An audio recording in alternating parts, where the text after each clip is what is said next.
Hello and welcome to Afternoon Tea with Karen. Let's catch up with what's going to hold the big build up next. There's breaking news tonight on the corruption crisis facing Labor and the CFMEU. Chanel Vella has the details, and Chanel, the federal government is now set to intervene. Mitch, the CFMEU was adamant it could investigate claims of corruption against the Victorian branch itself, but the PM made it clear yesterday that he believed that wasn't good enough. Now it's been revealed the federal government may appoint an independent administrator to carry out that probe at arm's length of the union. It comes as the Premier claimed to be the only leader in the country with a plan to stamp out bad behaviour. The Premier is taking a hardline stance against CFMEU corruption now. I note that I'm the only head of a government in this country who has outlined a detailed plan to confront this national menace. But she still won't take responsibility for the years of bad union behaviour. Well, I want to be really clear again that here in Victoria, the federal government wields the industrial relations powers in this state. Jacinta Allen says her plan to clean up the industry is well underway. And despite being written to 2 years ago about union bullying, she denies her stand is bowing to public pressure. But everything in that 60 Minutes documentary is an allegation. It hasn't been proven, and you've taken this action. It feels like you've been embarrassed into it. Again, Chanel, repeating what I've just indicated to you, previously, whenever an allegation has been made, it has been examined. Going back to as early as 2016, here's just some of the history of Premier Jacinta Allen's total failure to respond to warnings, to stories, to media. The Chief Commissioner today welcomed legislation to stop bikies entering government work sites. Tentacles of organised crime, outlaw motorcycle gang members stretch everywhere. All they're interested in is money, and they will reach in anywhere. And so what we've seen in the last couple of days does not surprise me in the slightest. Victoria Police says it could take up to a month to investigate the claims made against the CFMEU, but the Chief Commissioner isn't ruling out setting up a dedicated task force if one is needed. Thuggery and bullying are obviously inappropriate conduct on any work site or in any workplace. They're not criminal behaviour, and that's the issue for us. Chanel Vella, 7 News. A CFMEU leader says the Prime Minister has opened the gates of hell by backing the appointment of administrators to seize control of the union. The corruption scandal is expanding across the East Coast tonight as pressure mounts on Victoria's government to launch a royal commission. Sending in an independent administrator to clean up the CFMEU. It's abhorrent, it's intolerable. I said over the weekend that we would take action to address these issues, and we are. And if the union tries to stop it... If there's any challenge to that, we're certainly prepared to legislate to ensure that that occurs. But there's no legislation to stop the gates of hell, which CFMEU Queensland claims have been opened by sending in outsiders to run the construction union. We'll make sure that they have the power that they need to ensure this is cleaned up. Federal Police will help by looking at claims of organised crime, and there'll be a review of all Victorian big build pay deals.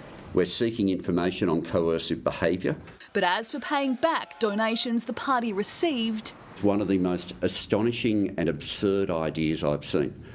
Are the Liberal Party seriously suggesting that at this moment the action of the government should be that we hand money to the CFMEU? In New South Wales, vision of an alleged bribery attempt captured on hidden cameras inside the union's Sydney office prompted their Premier to take action. The New South Wales Premier has followed our lead here in Victoria, has followed my lead with actions that I outlined on Monday in terms of suspending the construction division from the party, suspending the donations. John Pesutto today wrote to the Premier formally requesting a royal commission, but even he admits there's a slim chance that it will be accepted, and he may need to rally the crossbench for a parliamentary inquiry instead. Can we expect Premier Jacinta Allen to take responsibility for the corruption that has occurred under her watch, the bullying, the bribes, the kickbacks?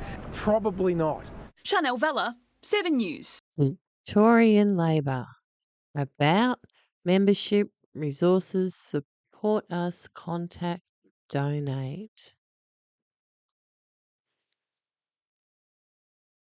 About the labour movement formed the ALP in the 1890s. Trade union members were largely responsible for the formation of ALP policy and setting in place an organisation capable of winning elections. Affiliation to the ALP is at the state level. State branches of the unions are affiliated to state branches of the ALP. Affiliated unions give financial support to the ALP and have voting rights at state conference where they are represented by 50% of the delegates to the conference. The Australian Council of Trade Unions is not affiliated with the ALP and therefore does not contribute towards policy formation or to the funds of the ALP. Unions and divisions that are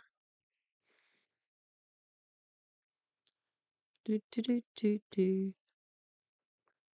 50% of delegates that voted at the state conference. Resources. Members can join a range of organisations within Victorian Labor for specific interests, policy areas, and identities. Download documents, code of conduct, party platform, rules, values, and statements. Aha, I was looking for that. Contents, and that'll do. Cool. I know where that is now. History, training, join. Let's check out Rainbow Labour. Rainbow Labour, or the Rainbow Labour Network Victoria, is made up of LGBTIQ identifying party members, friends, and supporters. It formed in 2009 and officially affiliated to the Victorian branch at mid-year state conference, where 50% of the delegates are union members that have voting rights. Our focus: build strong and lasting relationships between the Victorian ALP and the LGBTIQ community, provide regular opportunities for LGBTIQ Labor activists and their supporters to network and socialise, develop links with supportive MPs and their officers, present the views of LGBTIQ party members to the broader ALP. That's probably why they're going for the queer thing. It's much easier to say than LGBTIQ, changing the letters around. And now we got sister boy, sister girl, and brother boy. Yeah. And on that thought, I'll see you later. Bye.